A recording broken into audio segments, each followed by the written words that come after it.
नमस्कार दोस्तों, मैं प्रशांत आप सबका स्वागत करता हूं। दोस्तों, इस लेक्चर में हम डिस्कस करेंगे इंडियन पॉलिटी से जुड़े हुए 15 महत्वपूर्ण प्रश्नों को। इसके माध्यम से हमने पिछले लेक्चर्स में जो भी पढ़ा है अब तक उसे एक बार हमें रिवाइज करने का भी मौका मिलेगा।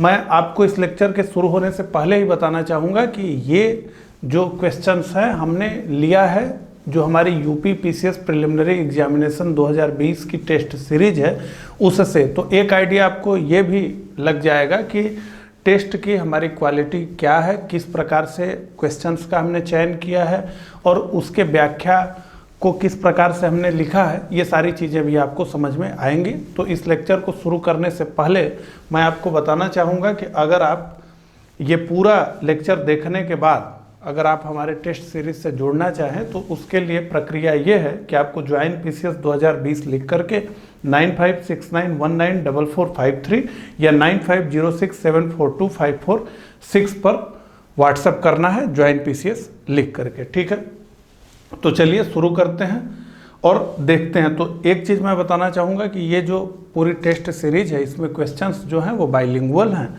तो आप जब आप ऑनलाइन टेस्ट अटेम्प्ट करेंगे तो इसी प्रकार से आपको क्वेश्चंस दिखेंगे जैसे यहाँ पर आपको दिख रहा है। तो पहले हिंदी में, उसके ठीक नीचे इंग्लिश में। तो इसमें ऐसा नहीं है कि आपको केवल इंग्लिश और केवल हिंदी का ऑप्शन आएगा, बल्कि ये बाइलिंगुअल है जो कि हेल्पफुल होगी। हालांकि सारी व्याख्या जो है वो हिंदी में ही लिखी गई है। ठीक है, तो पहले प्रश्न से शुरू करते हैं, आप लोग भी उत्तर देते हुए हमारे साथ चलिए। तो पहला प्रश्न, निम्नलिखित में से कौन सा एक व्यय भारत की संचित निधि पर भारित नहीं होता? भारत के मुख्य न्यायाधीश के वेतन और भत्ते, भारत के नियंत्रक एवं महालेखा परीक्षक के वेतन और भत्ते, भारत के प्रधानमंत्री के वेतन और भत्ते, संघ लोक सेवा आयोग के अध्यक्ष के वेतन और भत्ते। ABCD, which one of the following expenditure is not voted on the consolidated fund of India? Salary and allowances of the Chief Justice of India, salaries and allowances of the Comptroller and Auditor General of India, salaries and allowances of the Prime Minister of India, salary and allocations of the Chairman of the Union Public Service Commission। तो इसका उत्तर जल्दी से comment box में दीजिए। आगे से जब हम क्वेश्चंस देखेंगे तो केवल हिंदी में पढ़ेंगे क्योंकि समय हमारा ज़्यादा इसमें लगेगा। ठीक है, आपको इंग्लिश में पढ़ना है तो यहाँ पे सारी चीज़ें लिखी गई हैं। तो निम्नलिखित में से कौन सा एक व्यय भारत की संचित निधि पर भारित नहीं होता है? यही आपको जो है उत्तर देना है। तो इसका उत्तर होगा सी, भारत के प्रधानमंत्री के वेतन और भत्ते भारत की संचित निधि पर भारित नहीं होते हैं। ठीक है, तो उत्तर इसका सी है। अब देखिए यहाँ बड़े डिटेल में लिखा गया है, ये बताया गया है कि अनुच्छेद 112(3) के अनुसार भारत की संचित निधि कंसोलिडेटेड फंड ऑफ इंडिया पर भारित व्यय होगा राष्ट्रपति, राज्यसभा के सभापति और उपसभापति तथा लोकसभा के अध्यक्ष, उपाध्यक्ष, उच्चतम न्यायालय के न्यायाधीश, उसके अलावा यूपीएससी के चेयरमैन, उसके मेंबर्स, महालेखा परीक्षक के वेतन और भत्ते और जो प्रधान मंत्री के वेतन एवं भत्ते होते हैं ये संसद विधि द्वारा निर्धारित करती है। ठीक है, इसके बाद भारत की संचित निधि क्या है इसके बारे में बताया गया है। तो आप देखिए किस प्रकार से अगर कोई प्रश्न पूछा जाता है इस टेस्ट सीरीज में तो उस प्रश्न से जुड़ा जो टॉपिक है उसे ही पूरी तरीके से क्लियर कर दिया जाता है।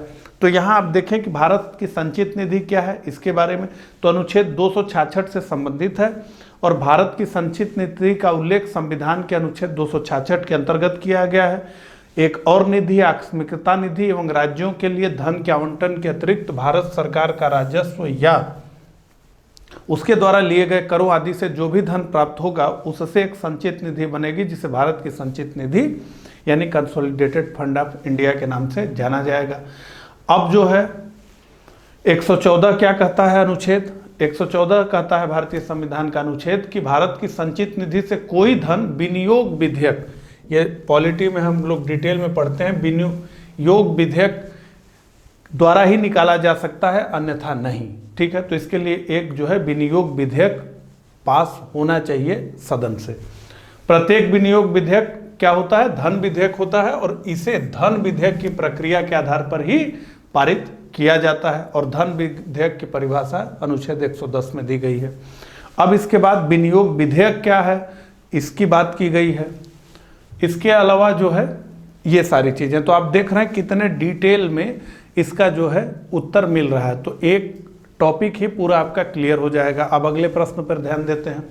उस राज्य पुनर्गठन आयोग का अध्यक्ष कौन था जिसने भाषाई आधार पर राज्यों का पुनः सीमांकन करने की सिफारिश की थी? फजल Ali, Sardar K M Panikkar, H N Kunzru, M C Mahajan, A B C D. जल्दी से उत्तर दीजिए, इसका क्या उत्तर होगा? तो इसका उत्तर होगा ए, फजल अली। ठीक है, फजल अली।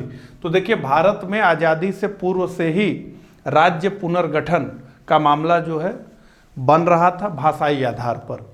स्वतंत्रता के पश्चात ये काफ़ी तीव्र हो गया। पूरी एक स्टोरी है। ठीक है, यहाँ पर लिखा गया है कि भाषा के आधार पर राज्यों का गठन उचित है या नहीं है, इसकी जांच हेतु नवंबर 1947 में इलाहाबाद उच्च न्यायालय के न्यायमूर्ति एस के धर की अध्यक्षता में एक 4 सदस्यीय कमेटी बनाई गई, जिसे भाषाई प्रांत आयोग का गठन किया गया। ठीक है, इस आयोग ने भाषा के आधार पर राज्यों के पुनर्गठन को खारिज कर दिया। तो धर आयोग ने खारिज कर दिया, कहा कि नहीं, बल्कि ये कहा कि प्रशासनिक सुविधा के आधार पर राज्यों का पुनर्गठन होना चाहिए। इसके बाद क्या हुआ, पूरी कहानी इसमें लिखी गई है। अब ये जो धर आयोग की सिफारिशें आई, उसका तीव्र विरोध हुआ। ये पूरा मामला मद्रास में सबसे ज्यादा तीव्र था, जिसके पश्चात कांग्रेस कार्य समिति ने दिसंबर 1948 में जवाहरलाल नेहरू, वल्लभ भाई पटेल और पट्टाभी सीतारामैया की एक समिति का गठन किया गया, जिसे JVP, इन तीनों लोगों के नाम के हिसाब से समिति कहा गया। और इस समिति ने भी भाषाई आधार पर राज्यों के पुनर्गठन की मांग को खारिज कर दिया। इन लोगों का सोचना था कि खंड खंड में जो है भारत बंटना शुरू हो जाएगा अगर भाषाओं के आधार पर राज्य बनने लगे तो। इसके बाद क्या हुआ कि मद्रास राज्य से अलग तेलुगु भाषियों के लिए अलग राज्य की मांग करते हुए 56 दिन के आमरण अनशन के पश्चात 15 दिसंबर 1952 ईस्वी को पोटी श्रीराम मल्लू की मृत्यु हो गई। तो गांधीवादी पोटी श्रीराम मल्लू अनिश्चितकालीन अनशन पर चले गए। आमरण अनशन जो था कि जब तक मांगे नहीं मानी जाएंगी तब तक अनशन होगा, और अगर इस दौरान मृत्यु भी हो जाती है तो मैं उसका वरण कर लूंगा। ये पूरा दबाव पड़ गया, श्री राम मल्लू की मृत्यु से पूरा दबाव पड़ गया नेहरू जी के ऊपर, और अंततः जो है तेलुगु भाषियों के लिए पृथक आंध्र प्रदेश राज्य का गठन कर दिया गया। और 1 अक्टूबर 1953 को आंध्र प्रदेश राज्य का गठन हो गया, और आंध्र प्रदेश स्वतंत्र भारत में भाषा के आधार पर गठित होने वाला पहला राज्य बन गया। अब इसके पास बात क्या हुआ, अब जैसे ही आंध्र में बना वैसे ही अन्य राज्यों में वो कह ही रहे थे लोग कि जो है ये तो एक पिटारा है, अगर ये खुल गया तो फिर जो है सारे लोग इसकी मांग करने लगेंगे।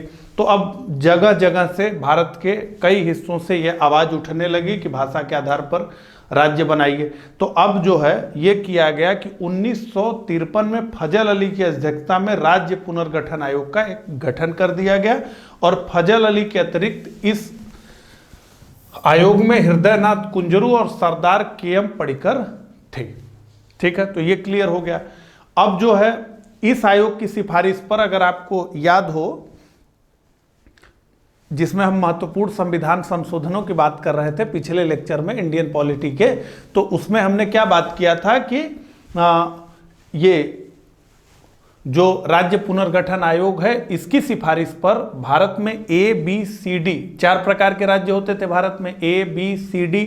तो उन ABCD को हटा करके क्या कर दिया गया कि 14 राज्य और 6 केंद्र शासित प्रदेश बना दिए गए। तो यही बात कि राज्य पुनर्गठन अधिनियम 1956 पारित किया गया तथा संविधान के 7वें संशोधन द्वारा 4 श्रेणी के राज्यों की व्यवस्था को समाप्त कर देश में कुल 4 राज्य तथा 6 केंद्र शासित प्रदेश बना दिए गए। अब फिर क्या हुआ कि नवंबर 1954 में फ्रांस की सरकार ने अपनी सभी बस्तियां जो उसकी थी यहाँ पे पांडिचेरी, चंद्रनगर और कैरिकल आदि को भारत को सौंप दिया, जिसके पश्चात 1962 में पांडिचेरी संघ राज्य क्षेत्र का गठन हुआ। तो किस प्रकार से विस्तार हो रहा है भारत के राज्यों का, केंद्र शासित प्रदेशों का, वो पूरी कहानी यहाँ पर है। इसके बाद क्या हुआ, ऑपरेशन विजय द्वारा गोवा, दमन और द्वीप को पुर्तगालियों के नियंत्रण से मुक्त करा लिया गया और इसको भी संघ राज्य क्षेत्र बना दिया गया। मई 1960 में मराठी और गुजराती भाषियों के बीच संघर्ष के कारण बंबई राज्य, तो पहले ये बंबई स्टेट ही था, ठीक है, इसका बंटवारा करके 2 नए राज्य बना दिए गए, महाराष्ट्र और गुजरात। इसके बाद क्या हुआ, नागा हितों की संतुष्टि के लिए जो है असम को विभाजित करके, नागालैंड असम का हिस्सा था तो असम को विभाजित करके 1 दिसंबर 1963 को नागालैंड को अलग राज्य बना दिया गया। इसके बाद 1 नवंबर 1966 को पंजाब को विभाजित करके पंजाब जहां पंजाबी भाषी लोग थे और हरियाणा जहां हिंदी भाषी थे नामक 2 नए राज्य बना दिए गए। इसके बाद क्या हुआ, 25 जनवरी 1971 को हिमाचल प्रदेश को पूर्ण राज्य का दर्जा दे दिया गया। इसके बाद 21 जनवरी 1972 को मणिपुर, त्रिपुरा एवं मेघालय को पूर्ण राज्य का दर्जा दिया गया। 26 अप्रैल 1975 को सिक्किम भारत का 22वां राज्य बना, ठीक है, तो सिक्किम का विलय कर लिया गया भारत में। 20 फरवरी 1927 को मिजोरम और अरुणाचल प्रदेश को पूर्ण राज्य का दर्जा दे दिया गया। 30 मई 1987 को संघ शासित प्रदेश गोवा भारत का 25वां राज्य बन गया। इसके बाद 1 नवंबर 2000 को छत्तीसगढ़ 26वां राज्य, 9 नवंबर 2000 में उत्तरांचल 27वां राज्य, उत्तराखंड 15 नवंबर 2000 को झारखंड 28वां राज्य, 2 जून 2014 को तेलंगाना भारत का 29वां राज्य बन गया। इसके बाद क्या हुआ, 5 अगस्त 2019 को जम्मू कश्मीर राज्य को समाप्त कर दिया गया और 2 नए केंद्र शासित प्रदेश, जम्मू कश्मीर केंद्र शासित प्रदेश विधानसभा सहित, यानी यहां लेजिस्लेचर रहेगी जैसे दिल्ली में है, और लद्दाख केंद्र शासित प्रदेश बना दिया गया, जो कि लेजिस्लेचर यहां पर नहीं रहेगा, यहां विधानसभा नहीं रहेगी, ठीक है। अब क्या हुआ, अभी लेटेस्ट में क्या हुआ, तो अभी लेटेस्ट में यह हुआ कि दादरा नगर हवेली और दमन एवं द्वीप केंद्र शासित प्रदेशों का विलय विधेयक 2019, ये दिसंबर में आया, एकदम लेटेस्ट आया। इसमें क्या कर दिया गया, तो 2 केंद्र शासित प्रदेश दादर नगर हवेली और दमन एवं द्वीप का विलय आपस में कर दिया गया, ठीक है। और इसके तहत 26 जनवरी 2020 को दादरा नगर हवेली और दमन एवं द्वीप केंद्र शासित प्रदेश अस्तित्व में आ गया और इन दोनों केंद्र शासित प्रदेश अब जो है एक हो गए हैं। तो भारत में जब ये जम्मू कश्मीर में 2 केंद्र शासित प्रदेश बनाए गए तो कुल केंद्र शासित प्रदेश कितने हो गए थे, 9।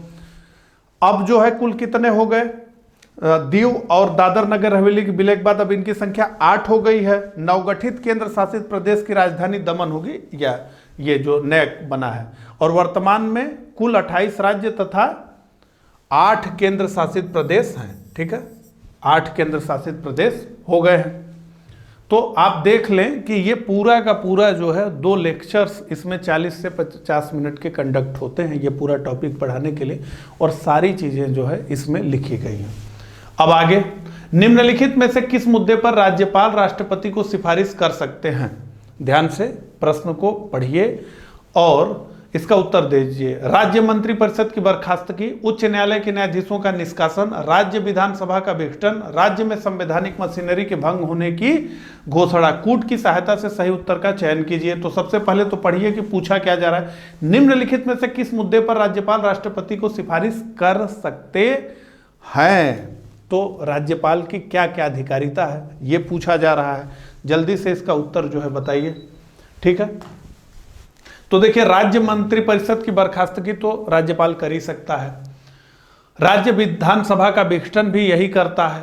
राज्य में संवैधानिक मशीनरी ठीक प्रकार से चल रही है कि नहीं चल रही है, ये केंद्र की तरफ से राज्यपाल ही सुनिश्चित करता है। तो इसकी तो घोषणा कर ही सकता है कि राज्य की संवैधानिक मशीनरी फेल हो चुकी है। तो जो नहीं कर सकता है वो 3 ये काम ये नहीं कर सकते,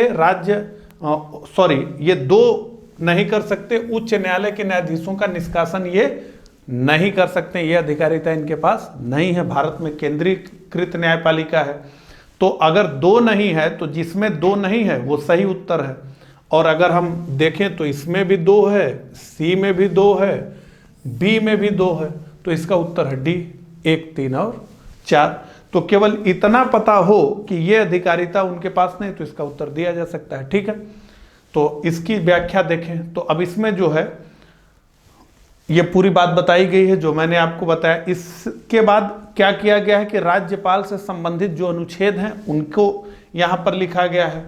इसके बाद राज्यपाल की विधायी शक्तियाँ क्या है, उसका लेजिस्लेटिव पावर क्या है, इसके बाद उसकी वित्तीय शक्तियां क्या है, फिनेंशियल पावर्स क्या है उसके, इसके बाद जो है राज्यपाल की न्यायिक शक्तियां यानी जुडिशियल पावर्स उसका क्या है, और इसके तरीके से इतना डिटेल में बताया गया है। तो अब राज्यपाल, ये पूरा टॉपिक ही इसमें लिख दिया गया है और बहुत बेहतर ढंग से, और काफी नई चीजें आपको पता चलेंगी जो कि अमूमन किताबों में नहीं होता है। तो पूरा राज्यपाल को ही डिफाइन कर दिया गया इसमें, ठीक है, एक क्वेश्चन में ही, जैसा कि आप देख रहे हैं स्क्रीन पे।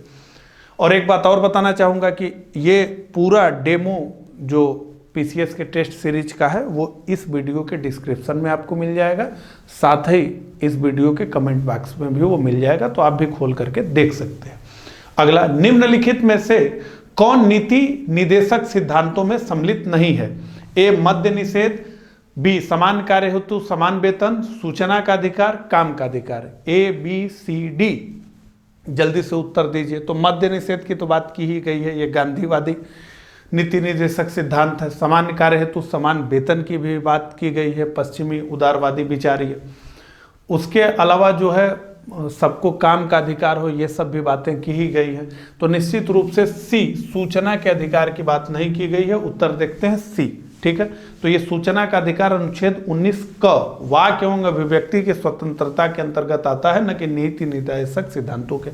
अब ये जो है डीपीएसपी से जुड़ा हुआ प्रश्न था, directive principle of state policy से जुड़ा हुआ प्रश्न था। तो अब देखिए यहां पर आप कि अब पूरा directive principle of state policy को डिफाइन किया जाएगा। तो आप देखिए कितने सुंदर ढंग से इसको डिफाइन किया जा रहा है। आप किताबों को भी खोल करके इस टॉपिक को पढ़ सकते हैं ताकि अंतर आपको स्पष्ट रूप से समझ में आए। तो लिखा गया है कि भारतीय संविधान के भाग 4 अनुच्छेद 36 से 51 तक में इसका जिक्र किया गया है। इसके बाद डीपीएसपी को आयरलैंड के संविधान से लिया गया है। तो कहां से लिया गया है ये बात हो गई। और ये डीपीएसपी संविधान की प्रस्तावना में लिखित, अब ये बात जो है महत्वपूर्ण है कि सामाजिक, लिखा गया है ना, सामाजिक, आर्थिक और राजनीतिक न्याय तथा स्वतंत्रता, समानता और बंधुत्व की भावना पर आधारित है। डीपीएसपी गैर न्यायिक है, जिनका उद्देश्य भारत को एक लोक कल्याणकारी राज्य यानी वेलफेयर स्टेट बनाना है। तो डीपीएसपी गैर न्यायिक है। डीपीएसपी में जो बातें लिखी गई हैं उन्हें लेकर के आप न्यायालय में नहीं जा सकते हैं, ठीक है। इसका उद्देश्य यह है कि भारत को एक लोक कल्याणकारी राज्य बनाना है यानी वेलफेयर स्टेट बनाना है, लेकिन हमारे पास जो है आर्थिक स्थिति उस तरह की नहीं है, तो बहुत सारी चीज़ें हम लागू नहीं कर पा रहे हैं, कुछ चीज़ें हम लागू कर रहे हैं। इसके अलावा ये डीपीएसपी 3 भागों में डिवाइड होता है, समाजवादी, गांधीवादी और पश्चिम उदारवादी में। तो अब देख लीजिए, ठीक है। अब ये जो चीज़ थी आप को ये नहीं, तो ये प्रमुख समाजवादी, तो कौन से डीपीएसपी सोशलिस्ट भावना से प्रेरित है वो अलग लिखा गया है। कौन से डीपीएसपी गांधीवादी भावना से प्रेरित है यानी गांधी जी के विचारों को स्थान दिया गया है, और किन डीपीएसपी को जो है लिया गया है पश्चिम उदारवादी विचारधारा से, वो भी जो है यहां पर दिया गया है, ठीक है। तो प्रमुख समाजवादी नीति निर्देशक सिद्धांत अनुच्छेद 38, 39, 39 का। अब आप देखेंगे कि बड़े जो है डिटेल में जाकर के एक एक बातों को लिखा गया है और ऐसे भाषा में इसको लिखा गया है जो कि आपको सहज ढंग से समझ में आए, किसी को पढ़ाना इसे आपको ना पड़े, ठीक है। तो ग्राम पंचायतों का गठन, अब इसी में देखिए गौ हत्या पर प्रतिबंध, नशीले पदार्थों और मदिरा का निषेध, ठीक है। और इसके बाद पश्चिमी उदारवादी विचारधारा, ठीक है। मुझे लगता है कि इस पीपीटी से वो गायब हो गया है, ठीक है। चलिए अगला प्रश्न, निम्नलिखित कथनों पर विचार करें। मौलिक अधिकारों और राज्य के नीति निर्देशक सिद्धांतों में संशोधन के लिए आधे राज्यों के समर्थन की आवश्यकता है। तो अभी जो है पिछले ही लेक्चर में हमने बात किया था पॉलिटी के संविधान संशोधन की, बड़े डिटेल में समझा था एक एक प्रावधानों को। सिंपल मेजॉरिटी से क्या हो सकता है, एब्सोल्यूट मेजॉरिटी से क्या हो सकता है, यानी स्पेशल मेजॉरिटी की मैं बात कर रहा हूं, ये सब बात हमने की थी। तो अब उत्तर दीजिए, निम्नलिखित कथनों पर विचार करें। मौलिक अधिकारों और राज्य के नीति निर्देशक सिद्धांतों में संशोधन के लिए आधे राज्यों के समर्थन की आवश्यकता है। आधारभूत संरचना यानी बेसिक स्ट्रक्चर का सिद्धांत भारत के संविधान में स्पष्ट रूप से उल्लेखित है। नीचे दिए गए कूट से सही उत्तर का चयन करिए। तो क्या है इसमें यह बताना है। केवल एक, केवल दो, दोनों, एक और दो, न तो एक न ही दो। जल्दी से कमेंट करिए। तो निश्चित रूप से इसका होगा डी, न तो दो और न ही एक, क्योंकि मौलिक अधिकार और राज्य के नीति के निर्देशक सिद्धांतों में संशोधन के लिए आधे राज्यों के अनुसमर्थन की जरूरत नहीं है। ये स्पेशल मेजॉरिटी से हो जाएगा। अनुमोदन नहीं चाहिए राज्यों का। क्यों? क्योंकि यह संघीय ढांचे से नहीं जुड़ा है, फेडरल स्ट्रक्चर से नहीं जुड़ा है। वो सारे प्रावधान अनुमति मांगेंगे आधे विधानमंडलों से भारत के, जिनका संबंध फेडरल स्ट्रक्चर से है, संघ से है, संघीय ढांचे से है।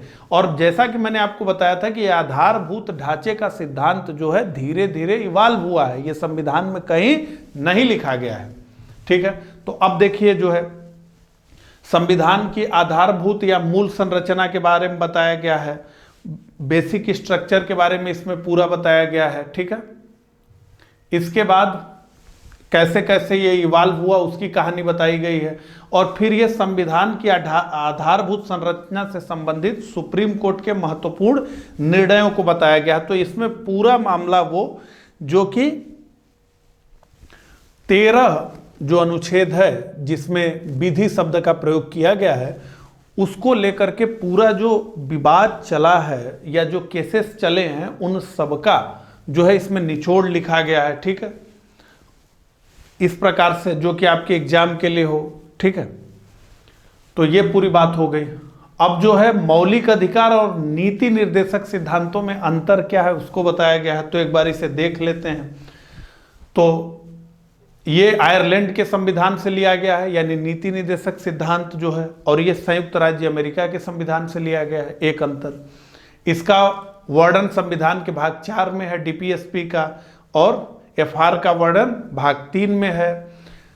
इसे लागू कराने के लिए न्यायपालिका नहीं जाया जा सकता है डीपीएसपी को, लेकिन एफआर को लागू कराने के लिए न्यायपालिका में जाया जा सकता है। अब इसके बाद इतना परिवर्तन, अब ये क्या है, ये समाज के कल्याण के लिए है, इसके पीछे राजनीतिक मान्यता है, ये सरकार के अधिकारों को बढ़ाता है और मौलिक अधिकार सरकार के अधिकारों को कम करता है। यह राज्य सरकार के द्वारा लागू करने के बाद ही नागरिकों को प्राप्त होता है। राज्य सरकार लागू करेगी तो नागरिकों को प्राप्त होगा, जैसे सभी बच्चों को शिक्षा का अधिकार। ठीक है, लेकिन मौलिक अधिकारों को राज्य सरकारों को लागू करने की जरूरत नहीं होती है। ठीक है, ये पूरी बात लिखी गई है। तो आप ये समझ लें कि राज्य के नीति निर्देशक सिद्धांत से जुड़ा हुआ कोई भी विषय ऐसा नहीं है जो उन दोनों प्रश्नों के माध्यम से आपका क्लियर न हो गया हो। और मौलिक अधिकार और राज्य के नीति निर्देशक सिद्धांतों में क्या मूल अंतर है, अगर कोई पूछे तो 5 से 6 जो है अंतर आप स्पष्ट रूप से बता सकते हैं। ठीक है, अगला प्रश्न, वर्ष 1990 में अंतर्राज्यीय परिषद का प्रतिष्ठान किस आयोग की संस्तुति पर किया गया था? ए, बी, सी, डी। पुंछी आयोग, सरकरिया आयोग, राजमन्नार आयोग, मुंगेरी लाल आयोग। जल्दी से उत्तर बताएं। इसका उत्तर होगा बी, सरकरिया आयोग। ठीक है, और ये जो आयोग है ये बहुत महत्वपूर्ण है, इससे काफी प्रश्न पूछे जाते हैं। तो अब इसमें अंतर्राज्यीय परिषद के बारे में बताया गया, इंटर स्टेट काउंसिल के बारे में, इसका गठन कब किया गया इसके बारे में बताया गया। अंतर्राज्यीय परिषद की संरचना कैसी होती है इसके बारे में बताया गया है। इसके बाद जो है क्षेत्रीय परिषद, उत्तरी क्षेत्रीय परिषद, मध्य क्षेत्रीय परिषद, पूर्वी क्षेत्रीय परिषद, पश्चिमी क्षेत्रीय परिषद, दक्षिणी क्षेत्रीय परिषद, इन क्षेत्रीय परिषदों का मुख्य उद्देश्य क्या है उसे बताया गया है। ठीक है, तो इतने डिटेल में बात की गई है। अगले प्रश्न को देखें, निम्न में से किसका विघटन नहीं किया जा सकता परंतु समाप्त किया जा सकता है? ये एक आसान प्रश्न है, जल्दी से उत्तर दीजिए। लोकसभा, राज्यसभा, राज्य विधानसभाएं, राज्य विधान परिषद। तो राज्य विधान परिषद का विघटन नहीं होता लेकिन इसको समाप्त किया जा सकता है। ठीक है, तो 7 का डी। तो लोकसभा एवं विधानसभाओं का विघटन तो नहीं किया जा सकता परंतु समाप्त नहीं किया जा सकता। ठीक है, इनका विघटन तो किया जा सकता है लेकिन इन्हें समाप्त नहीं किया जा सकता है। ठीक है, अब बताया गया है कि अनुच्छेद 169 के अनुसार अनुच्छेद 169 के अनुसार संसद को किसी राज्य में विधान परिषद के सृजन या समाप्त करने का अधिकार दिया गया है। ठीक है, अब अगले प्रश्न पर आते हैं। तो ऐसा नहीं है कि हम जबरदस्ती भी व्याख्या लिखते हैं। ठीक है, इस प्रश्न में बहुत ज़्यादा व्याख्या की जरूरत नहीं थी, तो हमने जो है उतने से ही काम चलाया। अगला, राष्ट्रीय अनुसूचित जनजाति आयोग कब अस्तित्व में आया? महत्वपूर्ण संविधान संशोधन जो हम देख रहे थे उसमें भी हमने इसकी बात की थी, आपको अगर याद हो तो। राष्ट्रीय अनुसूचित जनजाति आयोग कब अस्तित्व में आया? 1990, 1993, 1995, 2004। ABCD, जल्दी से उत्तर बताएं। तो इसका उत्तर होगा डी, 2004, क्योंकि यह 2003 में किया गया और 2004 में लागू हुआ। तो अब पूरी कहानी लिखी गई है इसमें, अब उस कहानी को थोड़ा समझिए। तो ये कहानी है कि भारतीय संविधान का अनुच्छेद 338 अनुसूचित जाति यानी SC शेड्यूल कास्ट और अनुसूचित जाति यानी शेड्यूल ट्राइब के लिए एक विशेष अधिकारी, जिसको क्या कहा जाएगा? SC ST आयुक्त। जैसा कि मैंने आपको बताया था कि एक अधिकारी की नियुक्ति की बात हुई थी, बाद में आयोग बना, करने का प्रावधान करता है, जो SC ST के संवैधानिक संरक्षण से संबंधित सभी मामलों का निरीक्षण करेगा तथा उनसे संबंधित प्रतिवेदन राष्ट्रपति के समक्ष प्रस्तुत करेगा। इसी प्रावधान के तहत 1978 में कैबिनेट प्रस्ताव के माध्यम से SC ST आयोग की स्थापना की गई, जिसके पश्चात आया वर्ष 1990 का 65वां संविधान संशोधन अधिनियम, जिसने SC ST हेतु एक विशेष अधिकारी के स्थान पर एक बहुसदस्यीय राष्ट्रीय अनुसूचित जाति एवं अनुसूचित जनजाति आयोग स्थापित कर दिया। तो अब यह संवैधानिक हो गया। इससे पहले 78 में क्या था? एक कैबिनेट प्रस्ताव से आया था, गैर संवैधानिक था। ठीक है, 2003 के 89वें संविधान संशोधन अधिनियम के माध्यम से SC और ST के लिए एक ही आयोग के जगह पृथक पृथक आयोग स्थापित किए गए। अब जो है ये 2004 से प्रभावी है। अब इन दोनों आयोगों की संरचना क्या है वो भी लिखा गया है। इसमें प्रत्येक में एक अध्यक्ष, एक उपाध्यक्ष तथा 3 अन्य सदस्य होते हैं, जिनकी नियुक्ति भारत के राष्ट्रपति करते हैं। आयोग के अध्यक्ष का दर्जा केंद्रीय मंत्री का, उपाध्यक्ष का दर्जा राज्य मंत्री तथा सदस्यों का दर्जा भारत सरकार के सचिव के बराबर होता है। अब बात हुई है राष्ट्रीय अनुसूचित जनजाति आयोग की, इसके बारे में बात हुई है। अब जो है इनका कार्य क्या है इसकी बात हुई है। इसके बाद अनुसूचित जनजाति आयोग की शक्तियां क्या है इसकी बात की गई है। ठीक है, तो ये पूरा टॉपिक ही आपका क्लियर कर दिया गया है। अगला प्रश्न, निम्न में से कौन सी रिट ऐसी है जो केवल किसी सरकारी पदाधिकारी के विरुद्ध जारी की जा सकती है? बंदी, प्रत्यक्षीकरण, अधिकार परीक्षा, प्रतिषेध, उत्प्रेषण। ABCD, जल्दी से बताएं। तो ये अधिकार परीक्षा B, यानी आपका अधिकार क्या है। तो ये पूरी बात जो है लिखी गई है कि उच्चतम न्यायालय को, SC को यानी सुप्रीम कोर्ट को 32 और हाई कोर्ट्स को 226 के अधीन ये अधिकार दिया गया है। ठीक है, तो इसमें बंदी, प्रत्यक्षीकरण, परमादेश, प्रतिषेध, उत्प्रेषण, लेख, अधिकार परीक्षा सारे डिफाइन किए गए हैं। यहाँ पे आप देखेंगे तो सब डिफाइन किए गए हैं। ठीक है, अगला प्रश्न, राष्ट्रपति अपनी क्षमादान की शक्ति का प्रयोग निम्नलिखित में से किस प्रकार करता है? राष्ट्रपति अपनी क्षमा, ये लॉजिक लगा करके इसका उत्तर दिया जा सकता है। राष्ट्रपति अपनी क्षमादान की शक्ति का प्रयोग निम्नलिखित में से किस प्रकार करता है? स्वविवेक के आधार पर, केंद्रीय मंत्रिपरिषद की सलाह पर, केवल प्रधानमंत्री की सलाह पर, उपराष्ट्रपति की सलाह पर। ABCD, जल्दी से उत्तर बताएं। तो भारत में राष्ट्रपति स्वविवेक के आधार पर तो रह ही नहीं गया है। ठीक है, और केवल प्रधानमंत्री तो उसे सलाह दे नहीं सकते हैं, और उपराष्ट्रपति का भी मामला नहीं होगा। तो ये केंद्रीय मंत्रिपरिषद की ही सलाह पर राष्ट्रपति काम करता है। तो निश्चित रूप से इसका उत्तर होगा 10 का B। आइए देखते हैं। तो अनुच्छेद 72 के तहत राष्ट्रपति किसी अपराध के लिए दोष सिद्ध व्यक्ति के दंड को क्षमा कर सकता है। तो वह प्रविलंब, परिहार, लघुकरण तथा विराम कर सकता है। अब एक एक चीज़ों को आप समझिए, देखिए कितने बेहतरीन ढंग से इसको लिखा गया, क्योंकि इसमें कई चीज़ें हैं जो सिमिलर लगती हैं, उसमें आप अंतर नहीं कर पाते हैं, लेकिन इसको समझने के बाद आप बड़े अच्छे से अंतर कर पाएंगे। तो पहला तो है क्षमा। क्षमा का क्या मतलब है? दंड से पूर्ण मुक्ति। अब दंड से पूर्ण मुक्ति लिख दिया गया है और यहीं पर रुका नहीं गया है कि आप कोई किसी भी प्रकार से आप कंफ्यूज ना हो, इसलिए आगे क्या लिखा गया है? अपराध किया ही ना हो, यानी निर्दोष की स्थिति। तो आप कंफ्यूज ना हो, यहां पर लिखा गया कि दंड से पूर्ण मुक्ति, तो आप कंफ्यूज मत होइए कि पूर्ण मुक्ति मतलब क्या, फांसी टल जाएगी फिर जेल में बिताना, नहीं, अपराध किया ही ना हो, निर्दोष की स्थिति, एकदम साफ क्षमा।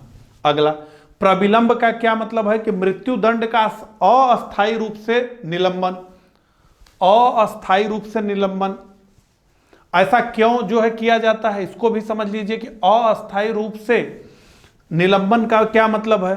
तो ये ऐसा इसलिए किया जाता है कि ऐसा दंडादेश के स्वरूप में परिवर्तन हेतु गुहार लगाने के लिए किया जाता है कि समय मिल जाए, वो कोई नया मामला अगर उस मुकदमे में आ गया है तो वो जो है प्रस्तुत कर सके, इसके लिए। तो ये क्षमा समझ में आ गया, प्रविलंब समझ में आ गया। परिहार की बात करते हैं तो इसमें क्या किया जाता है कि दंड की प्रकृति में परिवर्तन किए बिना दंड की मात्रा में कमी करना, दंड की प्रकृति में कमी किए बिना दंड की मात्रा में कमी करना। अब इतना पढ़ने के बाद हो सकता है कि आप कंफ्यूज हो जाएंगे, इसका मतलब क्या है, लेकिन इसके बाद भी इसका उदाहरण दिया गया है। क्या है कि 2 वर्ष कठोर कारावास की जगह 1 वर्ष कठोर कारावास। तो इसमें क्या किया गया कि दंड की प्रकृति में परिवर्तन किए बिना दंड की मात्रा में कमी करना। तो दंड की प्रकृति क्या है, कठोर, कठोर कारावास, ये दंड की प्रकृति है।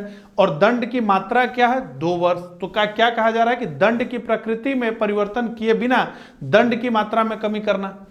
तो इसका मतलब है कि 2 वर्ष यानी जो है मात्रा जो है उसे 1 वर्ष कर दिया जाएगा, लेकिन कठोर ही कारावास रहेगा, साधारण कारावास नहीं रहेगा। अगला, लघुकरण। अब इसका क्या मतलब है, दंड की प्रकृति में परिवर्तन के साथ मात्रा में कमी, यानी दोनों में। जैसे अब इसका भी एग्जाम्पल है, 2 वर्ष के कठोर कारावास को 1 वर्ष के साधारण कारावास में बदलना। तो दंड की प्रकृति क्या है, कठोर कारावास, मात्रा कितना है, 2 वर्ष। तो अगर जो है ये लघुकरण करता है राष्ट्रपति, तो इसका मतलब यह होता है कि 2 वर्ष के कठोर कारावास को 1 वर्ष के साधारण कारावास में बदल देना। ठीक है, तो ये पूरा मामला हो गया। इसके बाद विराम आता है, इसका क्या मतलब होता है इसे भी देख लीजिए।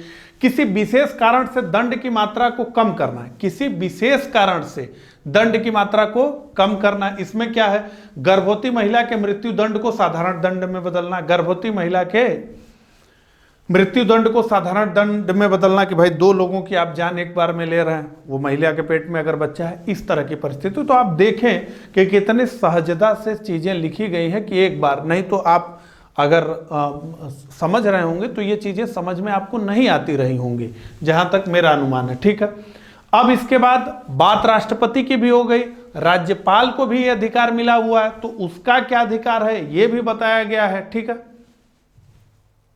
ये सारी बातें इसमें जो है की गई है। तो आप देख लें कि ये पूरा जो है क्षमादान की जो शक्ति है वो चाहे राष्ट्रपति की हो चाहे राज्यपाल की हो, सब एक क्वेश्चन में डिस्कस हो गया। अगले प्रश्न पे आते हैं। संविधान को 26 जनवरी के दिन लागू करने का निर्णय इसलिए लिया गया क्योंकि कांग्रेस ने इस तिथि को वर्ष 1930 में स्वतंत्रता दिवस के रूप में मनाया था। इस तिथि को वर्ष 1942 में भारत छोड़ो आंदोलन प्रारंभ किया गया था। यह एक शुभ दिन था। यह दिन गांधी जी द्वारा पूर्व में निर्धारित किया गया था। ABCD उत्तर बताइए, आसान प्रश्न, ज्यादातर लोग जानते होंगे, तो उत्तर होगा A। कांग्रेस ने इस तिथि को वर्ष 1930 में स्वतंत्रता दिवस के रूप में मनाया था। तो ये लाहौर अधिवेशन जिसकी बात जो है हमने की थी 1935 के अधिनियम को पढ़ते हुए। ठीक है, अब उस अधिनियम में क्या हुआ उसकी बात की गई है, कौन कौन से प्रस्ताव पारित किए गए वो जो है इसमें लिखा गया है। ठीक है, सारी बातें डिटेल में बताई गई हैं।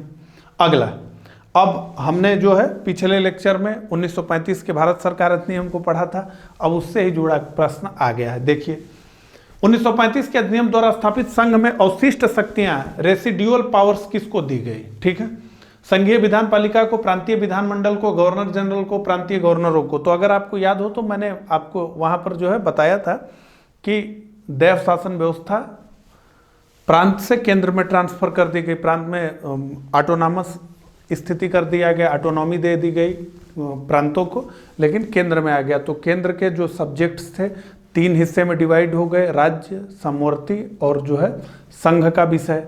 उनमें संघ का विषय 2 भाग में डिवाइड हुआ, एक जो है हस्तांतरीय और एक जो है संरक्षित।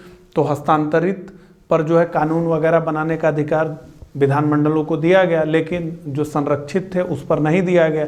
तो इसी प्रकार से कार्यकारी, ये तो बात हो गई विधायिका की, लेकिन कार्यकारी की अगर बात करें, एग्जीक्यूटिव की बात करें, तो उसमें जो है जो मंत्रियों की सरकारें थी उनको इस विषय पर शासन करने का भी अधिकार नहीं दिया गया। तो ये अधिकार किसके पास था? वायसराय के पास था। तो इसका उत्तर होगा गवर्नर जनरल, यानी सी इसका उत्तर होगा। इसे ही रेसिडुअल पावर कहा गया, अवशिष्ट शक्तियां कहा गया।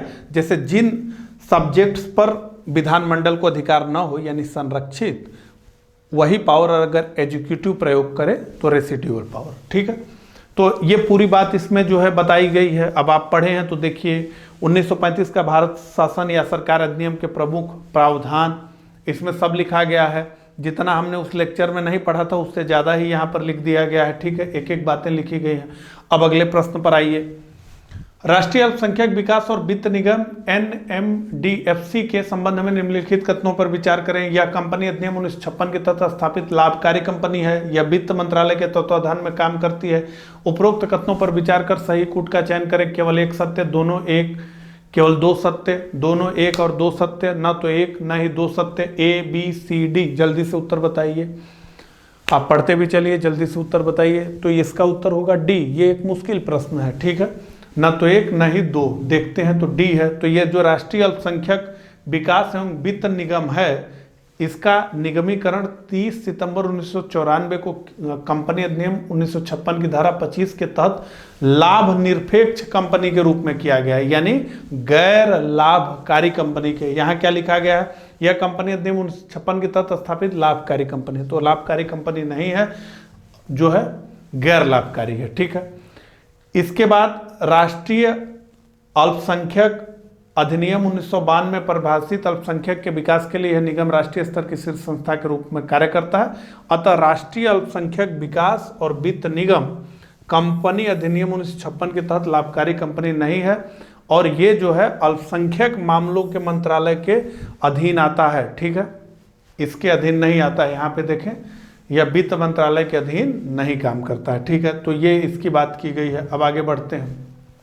भारतीय संविधान के संदर्भ में निम्नलिखित कथनों पर विचार करें। समय की आवश्यकता अनुसार, अब ये भी देखिए संविधान संशोधन से ही जुड़ गया है। ठीक है, समय की आवश्यकता अनुसार संविधान में संशोधन किए जा सकते हैं। संवैधानिक बात की एक से अधिक व्याख्याएं हो सकती हैं। भारतीय संविधान में कठोरता तथा लचीलेपन का उचित समन्वय है। भारतीय संविधान एक जीवन दस्तावेज है। तो नीचे पूछा जा रहा है कि उपरोक्त में से कौन सा से कथन सत्य हैं। तो केवल 4, केवल 3 और 4, केवल 2 और 3, उपरोक्त सभी। ABCD, जल्दी से उत्तर बताइए। तो इसका भी उत्तर होगा D, सभी। तो ये सारे फीचर्स हैं। ठीक है, ये सारे फीचर्स हैं भारत के संविधान में। ठीक है, हमने इसको डिस्कस भी किया था कि समय समय पर आवश्यकता अनुसार संविधान में संशोधन हो सकता है। संविधान की व्याख्या करने का अधिकार सर्वोच्च न्यायालय को है, लेकिन हमने देखा है कि एक ही तरह के मामले में संविधान ने अलग अलग व्याख्याएं दी हैं। ठीक है, और भारतीय संविधान में कठोरता और लचीलापन दोनों है। इस पर मैंने बड़ा जोर दे के भी बताया था। ठीक है, परिवर्तन संविधान में हो जाते हैं, इसलिए बताया जाता है कि ये जीवंत है। सदैव युवा कानून, ये कॉन्सेप्ट मैंने बताया था कि विकसित होते समाज के साथ कानूनों को भी विकसित होना चाहिए, तभी कहा जाएगा कि सदैव युवा कानून। कानून सदैव युवा है, वो बुढ़ा नहीं है, वो मरा नहीं है, वो जीवंत है। ठीक है, तो ये पूरी बात है। अब देखिए, जो हमने पूरा लेक्चर डिस्कस किया था वो यहाँ पे आ गया। अब संविधान संशोधन से जुड़ा प्रश्न आ गया, तो सारी बातें आ गई। तो भारतीय संविधान में संशोधन 3 विधियों द्वारा किया जा सकता है। साधारण विधि, विशेष बहुमत द्वारा, संसद के विशेष बहुमत, और राज्यों के विधानमंडलों से कौन कौन से प्रावधान हैं, यही सारी चीजें हमने पढ़ी थी। ये सब डिटेल में लिखा गया है। तो एक प्रश्न जहां ही किसी टॉपिक से आया वो पूरा टॉपिक डिफाइन हम कर देते हैं। ठीक है, अगला, संविधान में 42वें संशोधन के द्वारा क्या क्या शामिल या परिवर्तित किया गया। महत्वपूर्ण संविधान संशोधनों को भी हमने पढ़ा है। तो अब जो है देखिए, इसके द्वारा लोकसभा की अवधि को 5 वर्ष से बढ़ाकर 6 वर्ष कर दिया गया। इसके द्वारा मूल कर्तव्यों को शामिल किया गया था। इसके द्वारा संविधान की प्रस्तावना में परिवर्तन किया गया। इसके द्वारा 7वीं अनुसूची में परिवर्तन किए गए। केवल 1, 2 और 3, केवल 1, 2 और 4, उपरोक्त सभी। जल्दी से इसका उत्तर बताएं। तो इसका उत्तर है उपरोक्त सभी, यानी कि डी, ये सारी चीजें जो है की गई। ठीक है, तो बड़े डिटेल में सारी बातें लिखी गई हैं। आप यहाँ से शुरू करें तो संविधान की प्रस्तावना में समाजवादी, धर्मनिरपेक्ष एवं एकता और अखंडता आदि शब्द जोड़े गए। सभी नीति निर्देशक सिद्धांतों को मूल अधिकारों पर सर्वोच्चता दी गई। इसके अंतर्गत संविधान में 10 मौलिक कर्तव्य जोड़े गए। ये सारी बातें इसमें की गई हैं बड़े डिटेल में। ठीक है, अब अंतिम प्रश्न पे आते हैं। निम्नलिखित कथनों पर विचार कीजिए। देश की जनगणना का दायित्व तो भारतीय संविधान के अनुच्छेद 246 के तहत केंद्र सरकार को दिया गया है। 1961 में जनगणना विभाग का गठन किया गया था। केंद्रीय स्तर पर इस विभाग का शीर्ष अधिकारी जनगणना निदेशक कहलाता है। उपयुक्त कथनों में से कौन सा से कथन सत्य है? हैं केवल 2, केवल 3, केवल 1 और 2, उपयुक्त सभी। A, B, C, D इसका उत्तर बताएं। तो इसका उत्तर है C, केवल 1 और 2। इसका उत्तर है केवल 1 और 2, क्योंकि यह शीर्ष अधिकारी जनगणना निदेशक नहीं कहा जाता है। क्या कहा जाता है देखते हैं। ठीक है, तो भारतीय संविधान की 7वीं अनुसूची के तहत जनगणना को संघ सूची के विषय के अंतर्गत रखा गया है। ठीक है, अनुच्छेद 246 के अनुसार जनसंख्या की जनगणना भारत में केंद्रीय विषय है, लेकिन राज्य सरकारें जनगणना की प्रक्रिया में मदद करती हैं। जनगणना कार्य की महत्ता को देखते हुए 1961 में जनगणना विभाग का गठन किया गया और ये केंद्रीय स्तर पर इस विभाग का जो शीर्ष अधिकारी होता है वो महारजिस्ट्रार व जनगणना आयुक्त कहलाता है और वर्तमान में इस पद को सुशोभित कर रहे हैं श्री विवेक जोशी।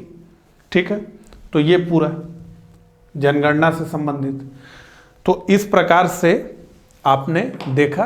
तो अगर आपको डेमो चाहिए तो आप जो है इस वीडियो के डिस्क्रिप्शन को देखिए, साथ ही इस वीडियो के कमेंट बॉक्स में भी ये आपको मिल जाएगा। ठीक है ना, तो अगर आपको ठीक लगे तो इसे ज्वाइन करिए। तो मिलता हूँ इसी तरह के अगले लेक्चर में, तब तक के लिए आप सभी को नमस्कार।